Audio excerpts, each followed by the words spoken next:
Hello everyone. Got 5 dirty jokes for you today. So a woman was having an affair.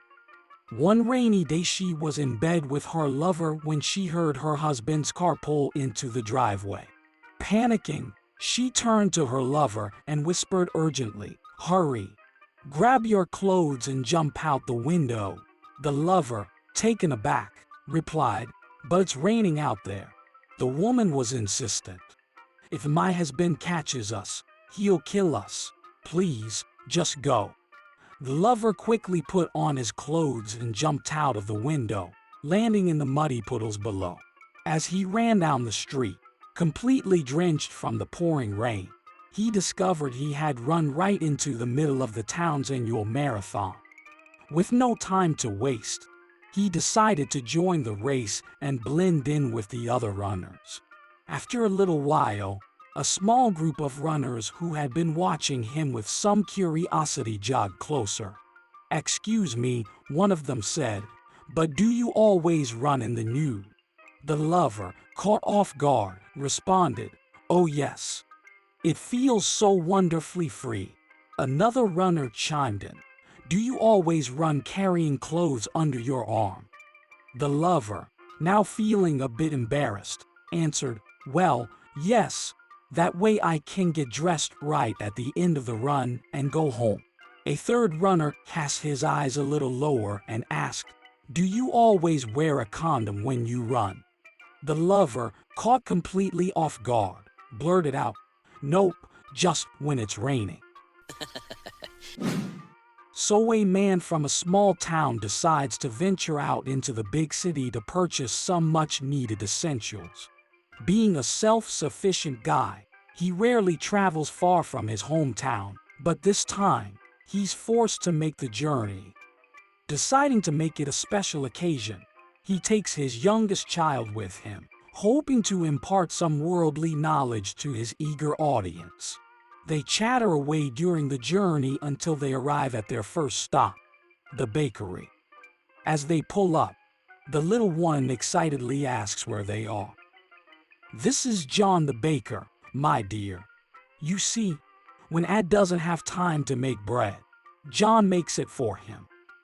The little one stares at him in wonder and asks, "Is it as good as yours?"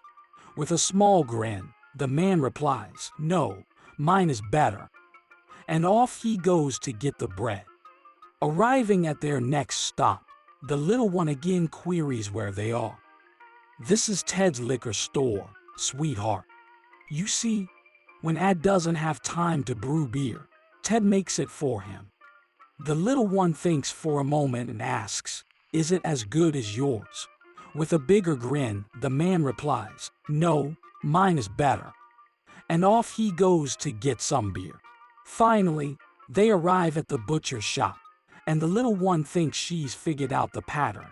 So then, "Dad," she begins, "this must be Tom the butcher. And when you haven't had time to make sausages, Tom makes them for you."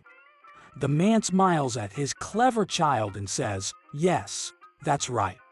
The little one hesitates for a moment before asking, "Are they as good as yours?" Beaming with pride, the man replies, "No, mine are better." And off he goes to collect some sausages from Tom. On the road home, they pass the postal truck coming the other way. "Hey Dad!" exclaims the little one. "It's Pete the postman." The man nods in agreement, but sensing what's coming next, he quickly adds, "But we need Pete. Your dad is a farmer and can do a lot of things, but I can't do what Pete does." "Oh yes," she replies. "Mom says so too." So Mary approaches her mother, who is busy with housework, and asks if they could have a serious conversation. Her mother, concerned about her college-age daughter, stops what she's doing and invites her to sit down with her. They both settle down with a cup of coffee, and Mary looks visibly nervous. "What's on your mind, honey?" her mother asks, trying to put her daughter at ease. "You know you can tell me anything." Mary takes a deep breath before responding, "Mom, I have to tell you something." But please don't judge me. And promise not to tell Dad. Okay, I promise, her mother says, her voice reassuring. What is it? You remember Jeremy, the neighbor I've been studying with? Mary asks. Her mother nods. And you know his dad, Robert? Yes, her mother says cautiously.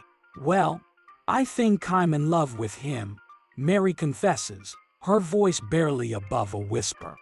Her mother's expression turns from concern to shock. What? She exclaims, Mary, that's not okay. Mom, you can't tell me who to love. Mary shoots back. But he could be your father, her mother retorts. I don't care about the age difference, Mary insists. So her mother takes a deep breath and says, I think you misunderstood me. So a man walked into a local store and nervously made his way to the ladies' department. He spotted a saleswoman behind the counter and mustered up the courage to approach her. Excuse me, he said, his voice barely above a whisper. I'd like to buy a bra for my wife. The saleswoman smiled politely and asked, what type of bra are you looking for? The man's face immediately turned red as he realized he had no idea what he was looking for. Type? He inquired, feeling a bit out of his element. There's more than one type. The saleswoman chuckled softly and gestured around the store. Oh, there are dozens of different types of bras, in every shape, size, color, and material you can imagine, she said. But don't worry, even with all of this variety, there are really only 3 main styles of bras to choose from. The soldier, the judge, and the politician. Which would you prefer? Now thoroughly confused, the man asked the saleswoman to explain the differences between the 3 styles. Well, it's quite simple, the saleswoman explained patiently.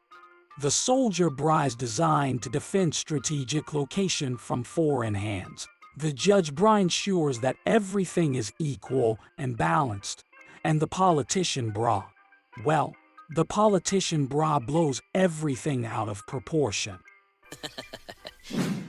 So during World War II, 4 paratroopers, 1 from England, 1 from Scotland, 1 from France, and 1 from the US, found themselves on a plane about to jump behind enemy lines.